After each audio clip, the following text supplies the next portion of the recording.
Eu entrei no Corinthians com 6 anos, eu conheci o André Negão com 10. Eu tenho 46 hoje.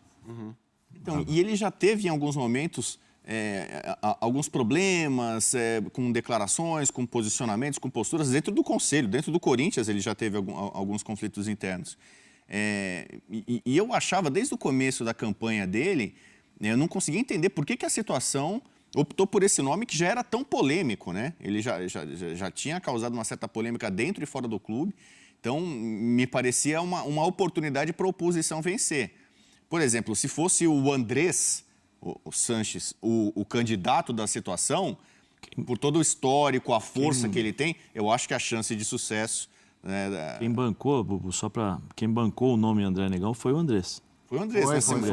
Andrés. E o Andrés é um cara que é habilidoso na questão política, o começo, os primórdios ali da reconstrução do Corinthians após o rebaixamento de 2007, o Andrés fez um trabalho de várias formas interessante para melhorar a estrutura do Corinthians, o estádio, contratação do Ronaldo, o marketing, aumento da receita do Corinthians e tal. Então, o Andrés talvez seja o grande derrotado, não é o André Negão. Talvez o Andrés, por tudo que ele representou nos últimos anos, e passaram presidentes, Mário Gobi, Roberto, mas sempre a figura do Andrés, né, pairava como um cara que mandava ou mandaria, quem sabe, numa gestão, se o André Negão vencesse. Então, acho que o Augusto Melo foi, digamos assim, beneficiado com o seu concorrente, né, com a rejeição e os debates, né, na hora que começou a se discutir mais projetos, esse tipo de coisa. Eu acho que tudo só foi pendendo ainda mais para o Augusto Melo. Que, aliás, hoje, a gente falou aqui da diferença grande na votação, preciso ressaltar, foi uma eleição bastante complicada e tumultuada. Ontem teve tiro no Parque São Jorge, os muros amanheceram pichados, teve bala alojada ali e tal, não sei, tom de ameaça. O Augusto Melo foi para... super esquema de segurança para ele, com seguranças, fora, polícia, seguranças também privados ali. Havia um temor, especialmente do Augusto Melo, ele relatou que sofreu ameaças e tal. Na eleição anterior, o Andrés saiu, né, também. Tinha gente que ainda agrediu o Andrés, ele saiu. Então, já está virando uma tradição no Corinthians de eleições bastante tumultuadas. Aí no ginásio onde o Zé jogou, né? Muitas vezes. Muitas vezes, né? Desde os meus 4 anos. Eu joguei acho que uma vez só, pelo Paineiras. Bons tempos, né? Então, aliás, o Zé, eu lembrei, você pode falar não, Zé, você estava num 5-1, Corinthians no Bahia? Sim. 93. Eu mostrei ontem para minha filha, que minha filha é corintiana roxa, né? Ela entrou no quarto, pai, não acredito, olha o que está acontecendo. Aí um seguidor mandou para mim no Instagram, falou assim, pô, você estava no 5-1. Aí foi justamente a hora que minha filha pegou, eu peguei e mostrei para ela assim, ó, nem fala comigo, só olha aqui, ó, tá bom. Aí ela falou, não, tal, e minha filha sofreu, minha filha sofre com o Corinthians. Então, pelo que eu acompanhei do discurso do Augusto, eu acho que ele tem, primeiro assim, ele se mostra muito confiante de que vai montar um time para ganhar tudo, ele fala dessa forma, tipo assim... Flamengo e Palmeiras, vocês estão surfando aí já há algum tempo e o Corinthians estava meio adormecido para as grandes conquistas. O gigante acordou. O gigante acordou, acabou a moleza, entendeu? Se cuidem agora, porque mas não vai ser eu fácil. vou investir, vou montar timaço e tal. E ele nem sabe a situação real, né? Ele espera que nessa transição receba os números com transparência, com verdade e tal. E eu espero, nesse choque de gestão que ele fale, que é muito comum em clube, né? Que é quadro associativo, né? Mesmo quando tem troca de situação e oposição, a gente vê isso em vários clubes no país, se você descobre uma sujeira do antecessor, joga para baixo do tapete. Eu espero que se tiver sacanagem, tiver podridão, corrupção, sei lá, qualquer coisa, que ele coloque o dedo na ferida, aponte aqui e tal, e que os responsáveis sejam punidos. Se é que vai aparecer alguma coisa da gaveta ali que eu não sei, entendeu?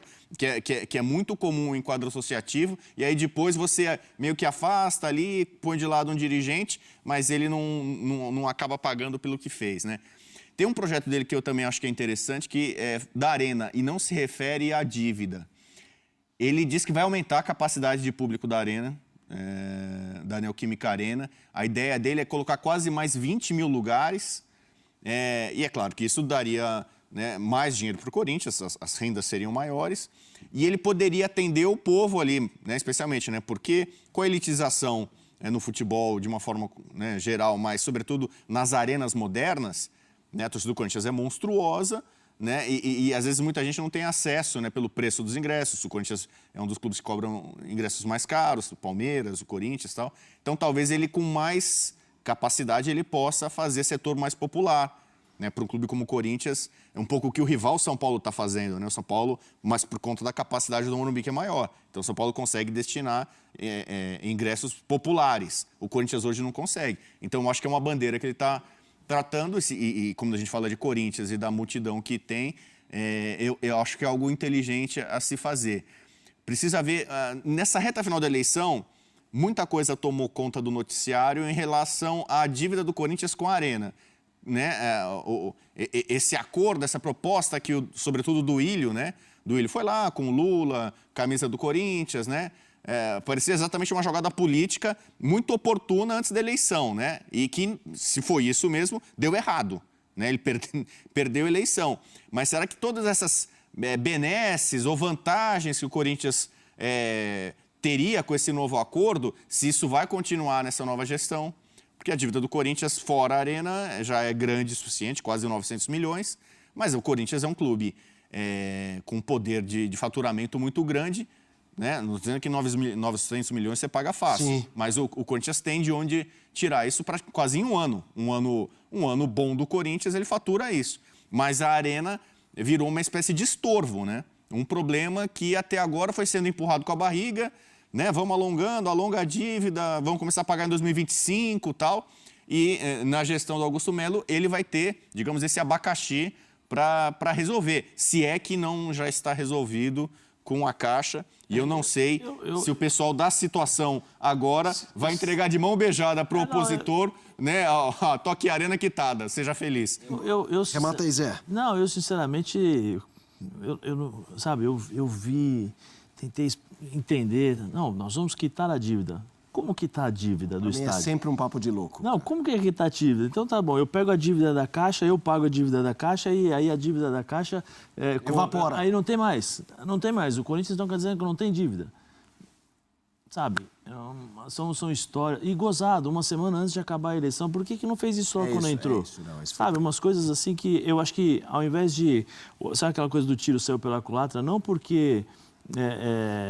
foi uma coisa política. É porque, assim, tentaram enganar as pessoas. Eu acho que, na verdade, isso é tentar enganar. Porque se você vai assumir uma dívida do banco, né? Porque era isso, né? Transformar em precatório, aquelas coisas todas e tal. Ou seja, você continua com a dívida. Você continua pagando. Não tem essa que vai quitar a dívida. Você vai quitar a dívida de um carro, mas só que o financiamento você continua pagando. Então, assim, sabe... A confiança é que os juros seriam bem menores. O Corinthians... a confiança... O Corinthians pagou 100 milhões. Acho que a última parcela para pagar esse ano. Era uma manobra válida, mas falar que acabou a dívida... Assim, é uma transferência de dívida e uma redução de dívida. Enganaram a dívida. Sim, só que aí daqui 3 anos muda o governo, porque não seria mais o governo... Atual do Lula. Atual do Lula seria um outro... Opa, peraí, vem cá, muda presidente da Caixa, vamos renegociar isso aí, que isso aí não tá me entendendo. Então não dá, né? Sabe, é uma coisa que... Deixa eu ouvir o Djalma num sentido esportivo, Djalma. Eu quero pegar esse gancho político do Corinthians e ir para a reta final do Brasileiro. O Corinthians visita o Vasco, recebe o Inter e depois visita o Coritiba. Depois de levar 5-1 do Bahia, mudar a diretoria, e não é que vai mudar o presidente, vai mudar o lado. Vai mudar a relação de forças do clube. Você, como jogador, já esteve em contextos políticos conturbados, talvez não tanto, mas já pegou muita bucha. Que isso impacta na bola? Isso chega no campo para essa reta final ou não, Djalma? Felipe, sempre esbarra no campo. Além de esbarrar no campo, o campo é que determina tudo. Assim, o Zé até colocou ali que o resultado de ontem não foi o determinante. Ok, o de ontem pode não ter sido. Mas a campanha do Corinthians, mais ou menos como lá no passado o Flamengo fez, com Bandeira, só que o Flamengo cumpriu. Ele não teve esportivamente resultado, mas ele foi quitando a dívida.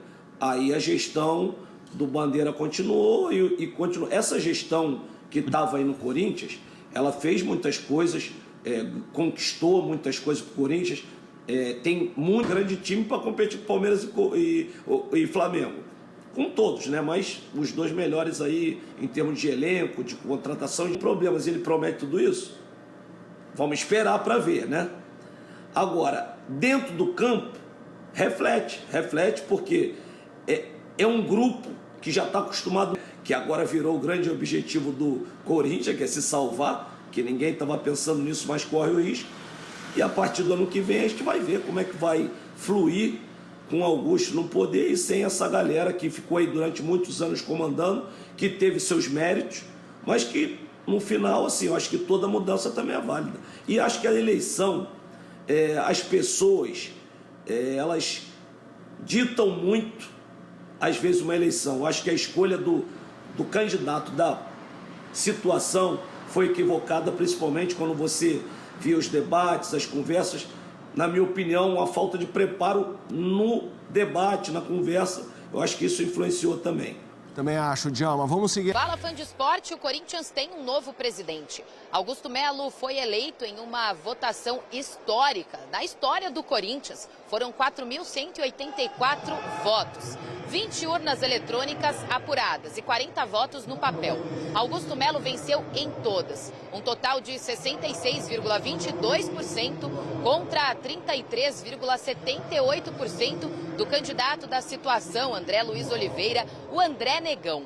A votação durou cerca de 8 horas. A todo o tempo, os dois candidatos permaneceram aqui, neste ginásio, no Parque São Jorge, ao lado dos seus apoiadores. Do lado de fora, muitos torcedores do Corinthians, as organizadas também, com apoio total declarado ao Augusto Melo.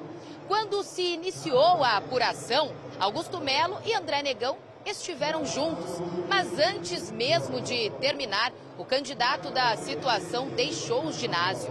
Logo em seguida, Milton Leite, que seria o seu vice-presidente, caso ele fosse eleito, também deixou sob vaias. Depois de 16 anos, o mesmo grupo político deixa o comando do Corinthians. Augusto Melo foi eleito novo presidente do Corinthians. Depois do anúncio oficial, ele falou com a imprensa. Ele assume no dia 1º de janeiro de 2024. Os números, para mim, pouco me importam. O que a gente queria realmente é vencer. Foi um trabalho incansável, mais de 6 anos, deixando a família, trabalhando dia e noite. Então os números pra gente, o que a gente queria era ganhar, não importa se fosse um voto, isso é indiferente. Corinthians terá o maior choque de gestão já visto dentro dessa instituição. Pode ter certeza disso. E desta vez com pessoas qualificadas, pessoas técnicas que nós não vamos abrir mão. Isso aqui é uma grande empresa, precisa de pessoas profissionais capacitadas para tirar a gente dessa situação. Eu como corintiano, como torcedor também de arquibancada, a gente está cansado de passar pelo que nós passamos ontem. O Corinthians, o tamanho, o gigante que ele é, não pode estar passando por isso. Esse choque de gestão vai ser no geral. Tanto diretoria, que nós vamos entrar com uma diretoria nova, uma diretoria técnica. Amigos meus costumam falar aqui dentro. Graças a Deus a gente conseguiu unir uma oposição que quer o bem do Corinthians. E eu sempre deixei muito claro. Amigos meus do portão do Parque São Jorge para fora, mesmo porque tudo aqui é culpa do presidente. Então nós queremos pessoas técnicas, pessoas profissionais. Não abriremos mão disso. O Corinthians passará por maior choque de gestão já visto na história dele. Todos nós somos corintianos, todos nós queremos o bem do Corinthians. O que eu espero é uma transição tranquila que nos passe para que a gente tenha uma maior tranquilidade de montar uma grande equipe para 2024 e para que o nosso financeiro também consiga ter uma visão através dessa auditoria para que a gente possa atacar agressivamente no mercado para equacionar nossas dívidas. Competir não, ganhar vai ser a consequência. Não vou abrir mão de montar um time para ganhar tudo. Eu sou corintiano, eu sei o que eles estão passando. Eu não quero mais passar por isso. E futebol não se faz só com dinheiro. Futebol se faz com planejamento, com gestão, com monitoramento. E é isso que nós já estamos trabalhando, em monitoramento. Queremos sentar com essa comissão, com o que eles devem ter já prioridade, e aí sim apresentar um projeto para 3 anos, que eu sou contra de ficar tirando o treinador. Eu acho que a equipe ela precisa de um tempo. O Corinthians não é fácil, quem veste essa camisa ela precisa de um tempo de adaptação, de maturação, e é isso que nós vamos fazer. Não vou abrir mão. E não precisa, aliás, nós já temos, dizem Para mim, acho que até mais que isso, a terceira folha do país. Nós já temos uma grande receita para montar um grande time, através dessa folha salarial. O que a torcida quer é uma transparência, cara, uma coisa honesta, alguma coisa que todos nós queremos, que é o que vai acontecer a partir de 2024. A partir do momento que você passa essa tranquilidade, essa lisura para eles, você não vai ter problema nenhum. E é isso que nós queremos. E outra, eu vou ter um marketing muito próximo desses torcedores. Por quê? Porque é ele que faz essa marca ser gigante. É ele que vai tirar a gente dessa situação. É ele que nos dá essa receita. Qualquer investidor quer investir no Corinthians porque o retorno é garantido. E qual que é o retorno? Essa massa de 37 milhões de corintianos, que é a nossa gestão pautada em trabalhar para o torcedor. O Corinthians vai ser de volta para o corintiano.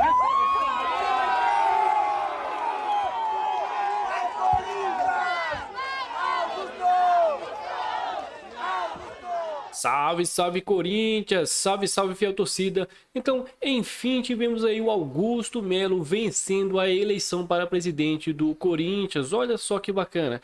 O Augusto Melo promete aí reformulação total no elenco, em todos os departamentos do clube, fazendo com que o Timão possa voltar a ser campeão, levantar taças e, é claro, trazer a alegria para a fiel torcida. Aqui eu já deixo meus parabéns aí para o novo presidente do Corinthians e tomara que sim, que o Augusto Melo realmente possa estar cumprindo tudo aí que está prometendo, tá certo? A fiel torcida realmente não merece passar por esse momento que estamos vivendo atualmente. Agora cabe aí ao Augusto Melo montar uma boa equipe, montar um bom time aí no ano de 2024 para o Coringão voltar a ser campeão.